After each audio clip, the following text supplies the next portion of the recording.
5 years ago, I set out on the most epic adventure of my life, riding a bike to the South Pole. This is my story. After flying from Chile to Union Glacier, bad weather moved back in, meaning I would need to wait for it to clear before they could fly me to the coast to start my expedition. This gave me some time to get some test rides in and to figure out how things would work. The thing is, nobody really knew what would work because nobody had done it before. Doing some test rides. This is the Antarctic Christmas tree. So, nice little turning spot for doing a test ride. I guess those are the Ellsworth Mountains over there. If I know what I'm doing, maybe not, I don't know. I think they're the Ellsworth Mountains. And base camp's back that way somewhere. This is just all the glaciers here feeding into Union Glacier. This glacier right here is kind of cool. It's all the blue ice of the glacier flowing down the slope there. My Christmas tree. So that's where we are.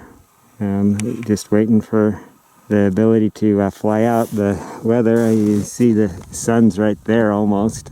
Sun never goes down, of course, but so far it's except for that first day we had a little bit of sunshine. Other than that, it's been cloudy the whole time. And so right now it's actually kind of nice. It's not too windy right now, actually not windy at all. And so it's kind of a nice, pleasant time to be out and just testing out my system. I got one bag back in here. I've got all my fuel, all my gas in that one, and a few things just to kind of simulate the weight of my tent. My tent's still set up, not there, so I put some extra weight in there to kind of simulate the weight of my tent and sleeping bag. And then this one has all my food in it. Still has room for all the tent and all the sleeping bag and all that stuff, so I could just go one bag, but I got the ability to do it in two bags. This for test rides is working pretty well, so I have enough time to get out to the Christmas tree, look around a bit, and then probably turn around and go back for lunch. Before I could get dropped off at the coast, we needed to go through the final route and safety plan. Okay. It's a little bit experimental in terms of which is the best way to go. What we can look at here is a lot of imagery. We can look at some mapping, but also radar imagery. We can see crevassing, we can see a lot more detail, we can see surface detail as well, so sastrugi and stuff like that. So it's quite an interesting tool. And how experimentally race? No one's been to the pole before on a bike, so it's that experimental. We had Eric. Got quite a way last year using mainly this route. That's going to give you the easiest terrain. Okay, so your first issue you've got is getting from where we drop you off, and as for the conditions, well, I mean, they'll be what you find. Certainly this route that we use, we're classing that as the safest route we know. So that's something to bear in mind as well. The fact that you'll probably be on foot a lot more than someone who's on skis, who puts their skis on at the beginning of the day. Whereas there's going to be times where you may be pushing, particularly, coming out of here. There's quite a big haul to come out of here, out of Hercules Inlet and get up. There's this little mountains poking up there. Exactly. So this is the sort of Fusco Nunatak, and you want to make sure that you come to the west. You can see the crevassing in here. These are actually open holes, so some of them have been quite serious for people. These are people who have opened up and fallen into. And the one that what's her name? Megan. Yeah. Was one of these? Yeah, the one. And so she was headed this way, would have never been able to complete the direction she was going anyway, I guess. Yeah, I think she got a route from us.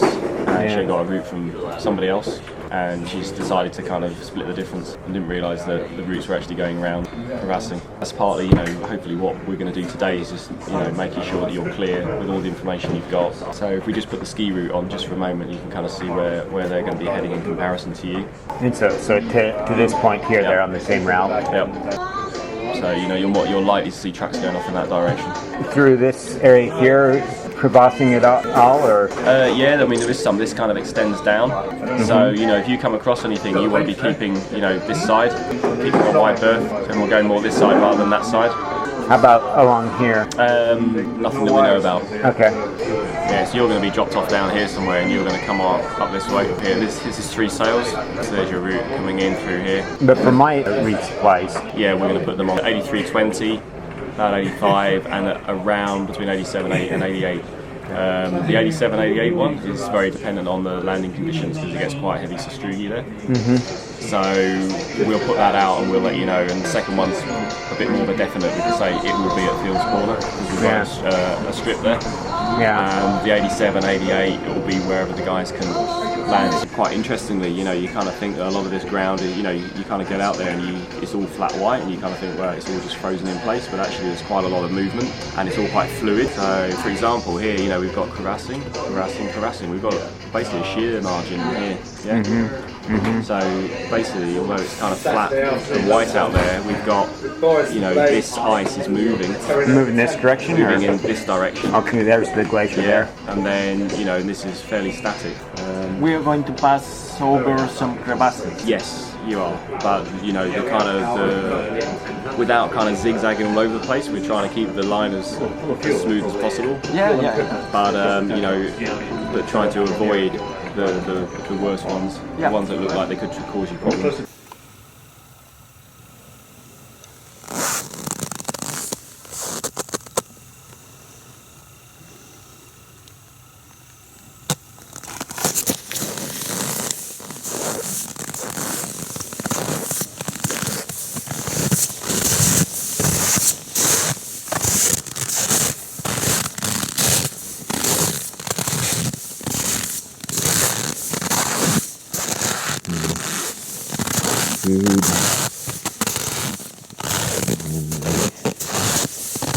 Gas is buried in the snowbank somewhere.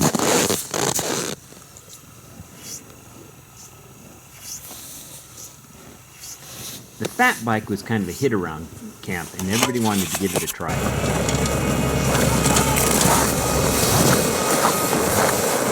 I never get pictures of the bike myself. I've got the... And even in Antarctica, the cyclists need to obey the traffic signs.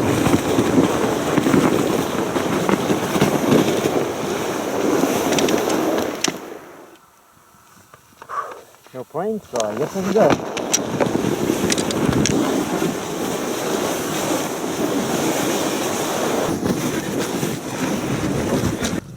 Pretty heavy, huh? Not too bad. Can I get a try? Uh-huh. You really? Okay.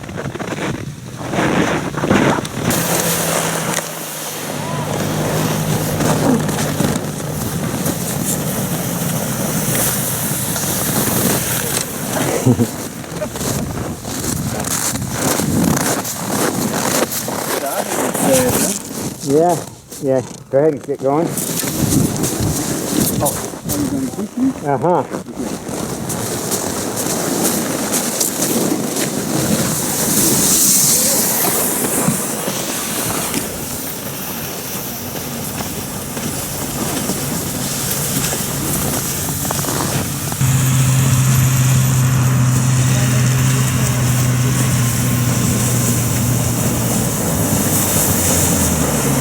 It's never stopping good, huh?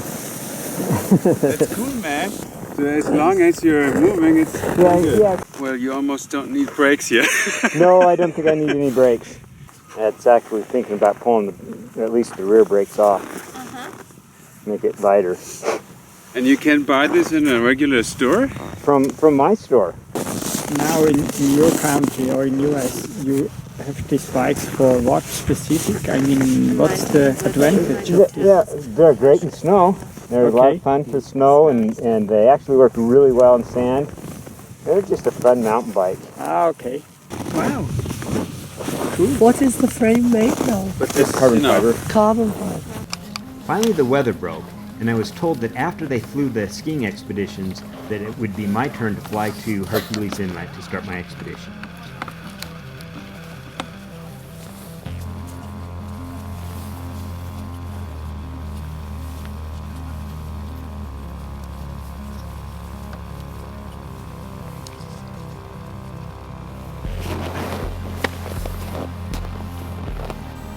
Well, this has been my home for the last few days. There's the house, my garage, and storage units, I guess, and the mess in my tent. I will finish packing this up. They just flew out a couple minutes ago with a ski expedition, and so I'm next on deck, and so I should be flying out. It takes them it gets about 4 hours round trip to drop off the skiers, and so in about 4 hours or so I will leave this. So I got to dig my tent out. It's kind of gotten buried from the windstorms that were here earlier, but it's beautiful sunny weather. That's great. I've been able to get things recharged before I head out, and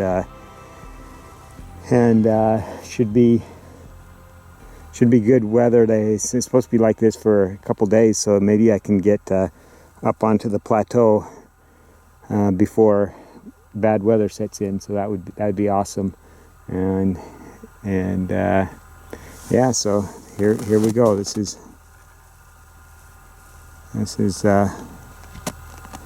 my end of my Union Glacier home.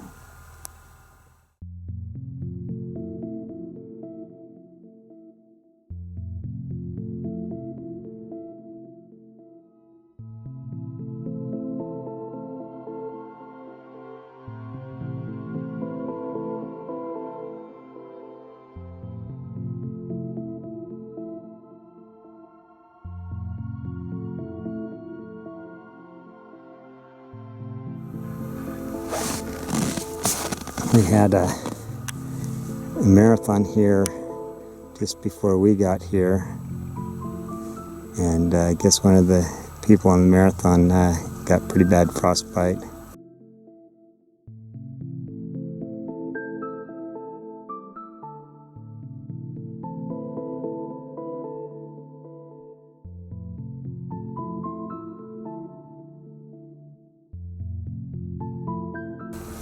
My goal is to arrive back here with 10 fingers and 10 toes. I just had a bit of a panic here going through, looking through my food, and it's like, figured I'd cook myself one, or set up with the hot water available here, set up one stew before I go. Going through the food here in the polk, and couldn't find my stew. I'm thinking, oh man, what did I do? I'm missing all the real food. All I got is the fruits and stuff in there, and I realized, oh yeah, I put the heavy food in my panniers over there. So first panic attack taken care of.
After landing at Union Glacier, the pilots wanted to have a chance to get some pictures of me and the bike, and some of them with the bike.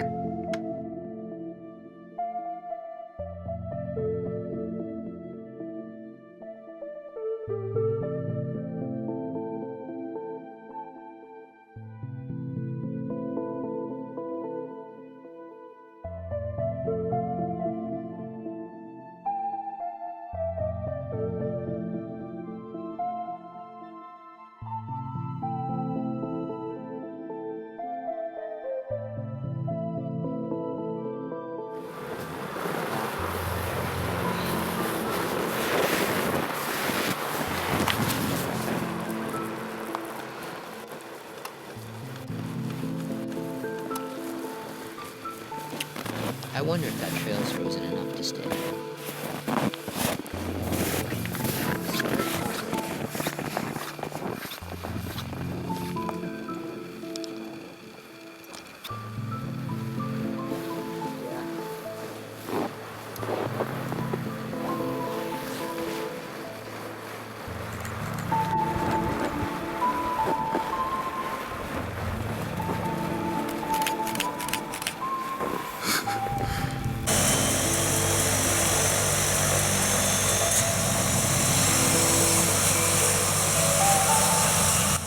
Here at the Hercules Inlet drop-off, they had also laid a cache of food for Richard Park.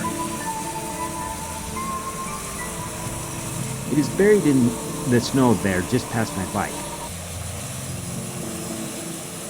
Richard was trying to set a record for the fastest to ski from Hercules Inlet to the South Pole. The weather had been bad and had slowed him down to where he wouldn't be able to beat the record. So he's going to return here and make a second attempt. Over the next few days of climbing out of Hercules Inlet with my bike and gear, it was so difficult. There was no way I could imagine someone would want to do this twice.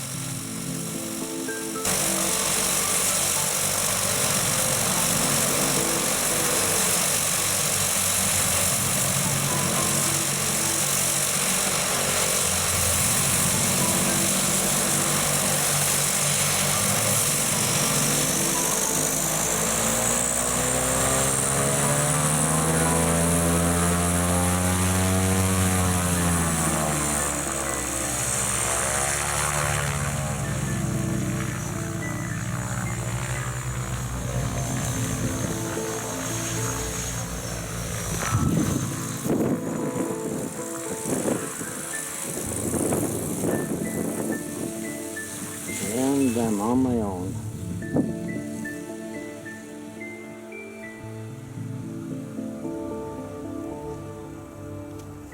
Yeah, I was really alone with nothing but a frozen ocean out there in front of me, and behind me a frozen continent and a big climb.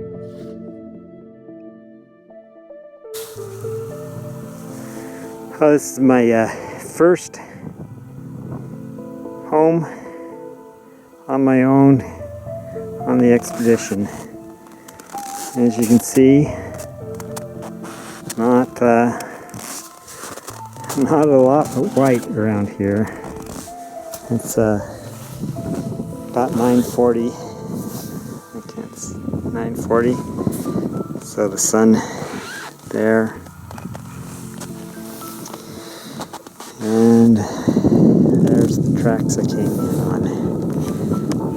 So out there, just short of a mile, is where I got dropped off.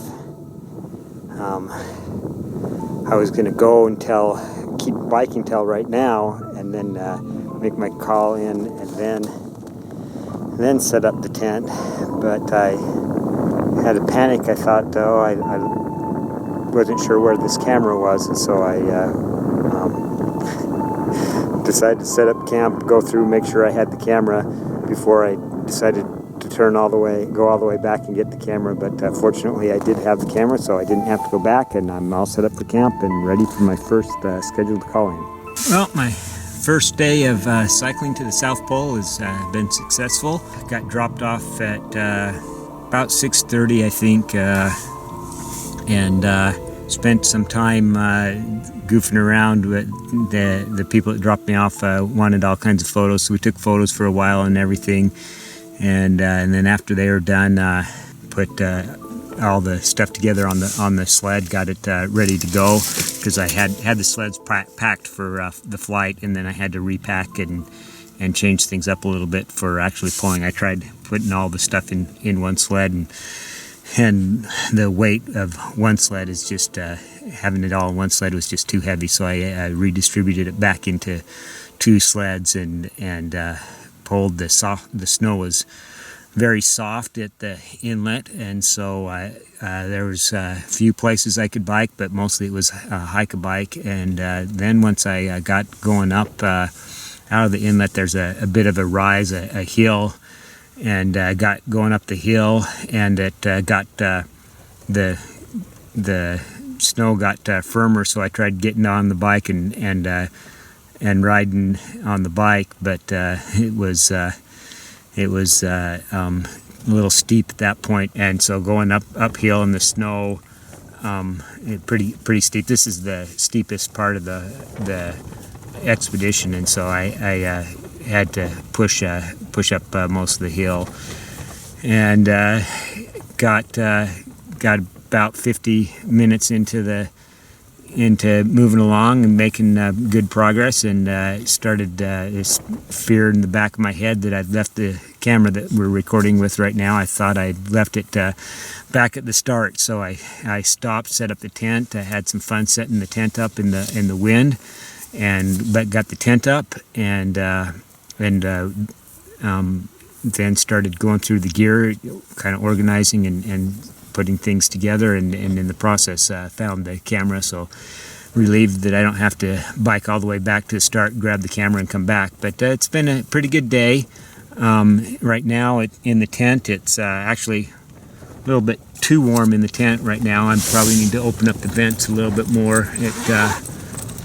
Open up the vents also helps things dry out. It was a lot of work getting up this slope. I'm not all the way to the top yet, so I've got some more work to do. I would have gone further if I hadn't thought I had left the camera, but I wanted to make it to the top of the hill before I stopped. But I'm camped on the hill part way up, and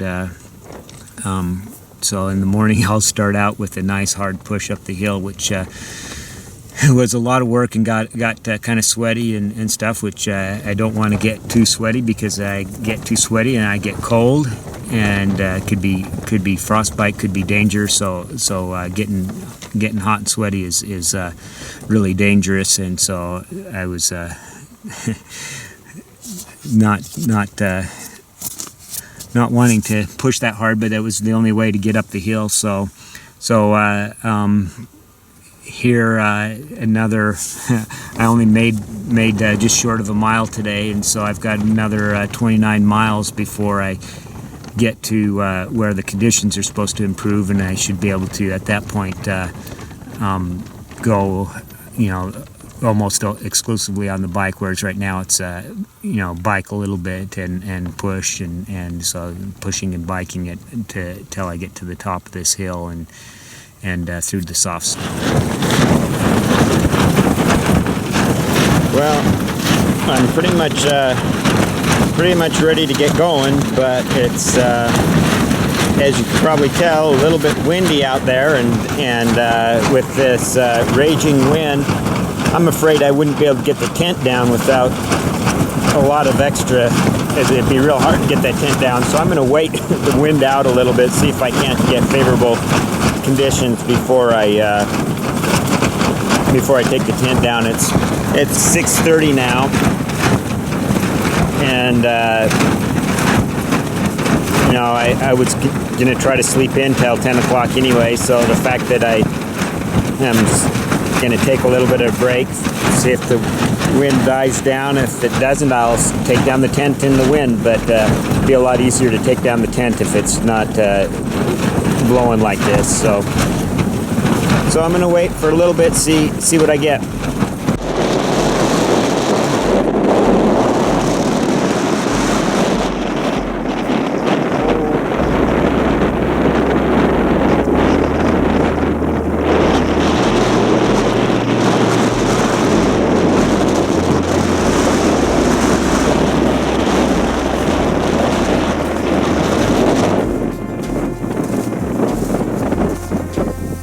happy about that.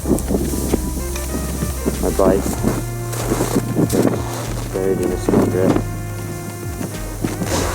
My tent, my sleeping quarters, where I came from. Past this mountain. There. Past that one. Grass have been falling.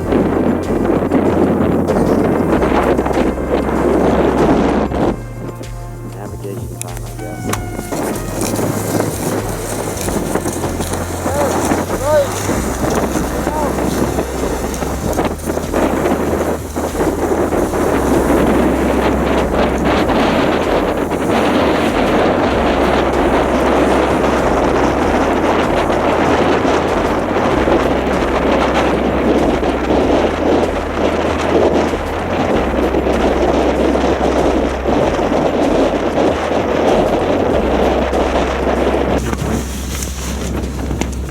It's December 3rd, my first full day of biking. I biked 9.5 hours today. Uphill in headwind with soft snow, so it was a very hard day. I got about just a little over 6 miles in today, and they were a hard 6 miles. On my way up, I ran into Richard Park, who was trying to set the speed record to the South Pole, and so I ran into him as he was headed back down to try again, because he ran into bad weather the first time and wasn't going to make it, so he decided to start over. Anyway, it was it was a hard day today. It was very, very difficult coming up the hill. The first 30 miles are supposed to be really hard, but I keep hoping that these hills, eventually I'll reach the top of it. There's kind of a bit of a climb, a lot of climb the first couple days. So hopefully tomorrow I can get to the top of all this climbing and be able to start doing a little faster riding, get more than 6 miles in a day. I early on I stepped down and kind of really soft underneath. I thought it might have been a crevasse, but not sure. I stepped down and it was either really soft snow or a crevasse. Then shortly after I talked to Richard Park and left him, I stepped into a crevasse. I fell down in about to my knee. Was able to, with my only one foot went in, and bike and other feet, was able to pull myself out. It was actually a little bit of a pain getting out of the crevasse, but got out of that. And the scary part about it is there was absolutely no indication. There's nothing you could see that would indicate that there was a crevasse there.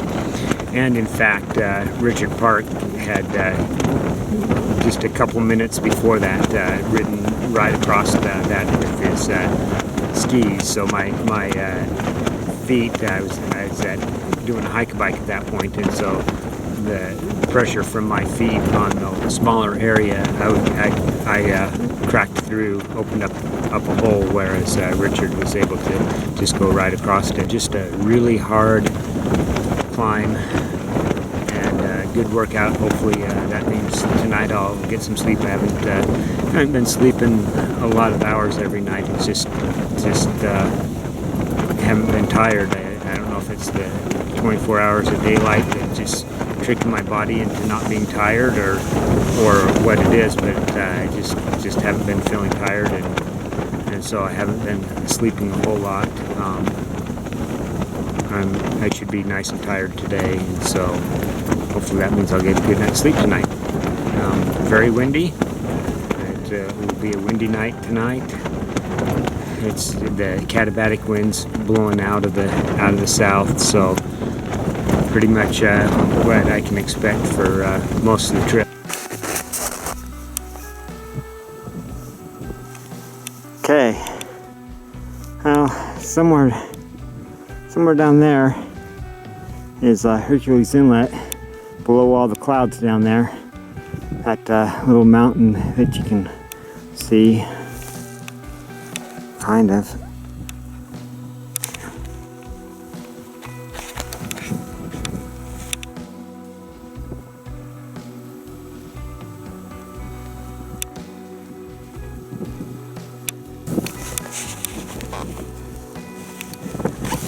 It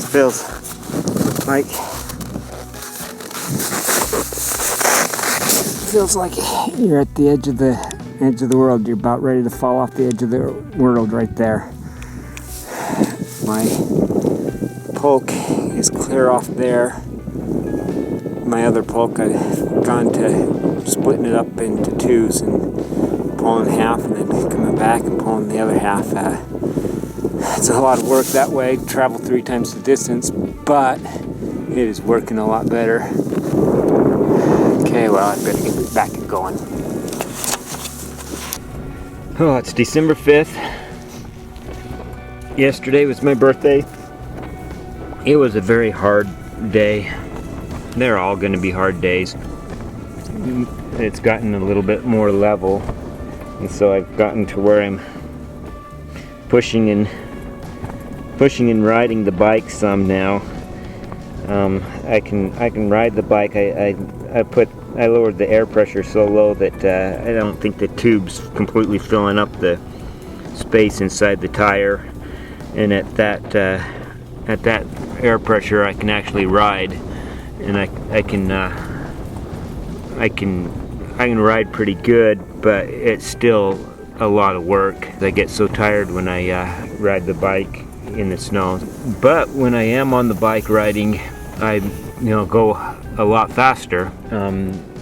I've been doing a bad job of hydrating. It's just so hard to drink when you're pushing and got everything in front of your face and you can't get to your mouth, so it makes it hard to get some food and water in. But I think getting food every half hour or so will help maintain my energy. Yesterday I was doing pretty good, and I wanted to go to the next waypoint. I only made it halfway to the waypoint, and I'd biked 10.5 hours, and that last pole I was so tired. I just couldn't go anymore. So I set up camp, and now it's morning, 6 o'clock, and not sleeping as many hours as I need. But I wake up and I just can't go back to sleep. So if I can't sleep, I might as well be getting stuff done. So I've got everything in the tent right now. I just cooked hot water for breakfast. I've got my breakfast hydrating. It's still nice and hot, too hot to eat. I don't want to get carbon monoxide poisoning. So I close up my tent, separate it from the outer tent, close up the inner tent, and open up just what I need to peek through to get to the stove and whatever to work it, and then close it back up. It warms up the outer tent a lot, which in turn warms up the inner tent and makes it kind of toasty in here. So there's another crevasse late in the ride that they wanted to push us even further to the west to go around the crevasse.